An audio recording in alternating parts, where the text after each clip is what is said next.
My name is Mary Hawley, and the title of the poem is Missing Us. In terms of scale, the sun is a pea next to the billiard ball of Pollux, the flaming melon of Arcturus, and planet Earth is invisible. Universally speaking, we won't be missed. But I'm stuck in traffic on a city boulevard curving away from a cold gray lake past train tracks, gas stations, schoolyards, weedy lots dotted with half-finished condos, while on the other side of this world, a giraffe stretches an impossible neck into the leafy bowl of a tree. Since this is what we have, we just might want to hold off on ending it. Right now, the air reeks with bitter notes of autumn flowers, and this city is not like Beijing or Lagos or Moscow. Each city has its own beating heart and chemical brain and mechanical limbs.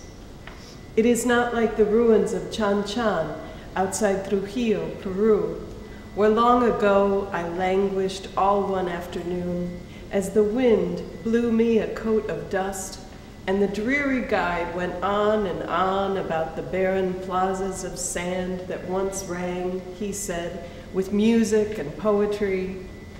I didn't care about the eroded outlines of palaces or bone-dry canals that irrigated the sunken gardens of the Chimu people for 500 years.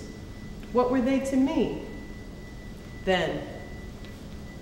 500 years ago, this city was a swamp, and a dying giant in Perseus burned with light that sparkles now over boulevards of fiery maples.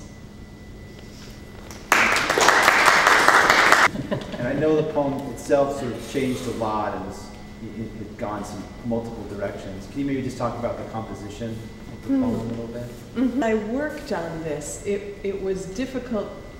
You know, what happens a lot is that there are a lot of things that I want to write about, ideas that are sort of floating around and images that are floating around, but it's really in that process of revision and constant revision that I finally sort of discover, you know, hone in on what's the real point here. And sometimes that real point, you know, kind of goes in a different direction from where I first thought it was going to start out.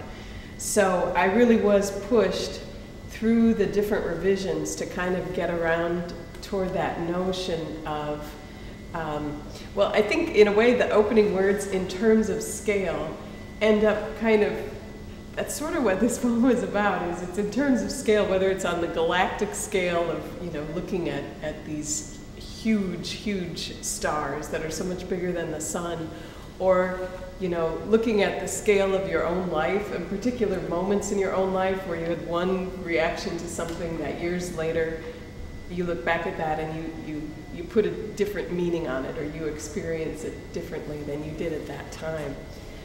And so it was in the shaping of the poem, sort of in the formal work of trying to figure out what should go where and what words to use, that the meaning started coming through more clearly for me.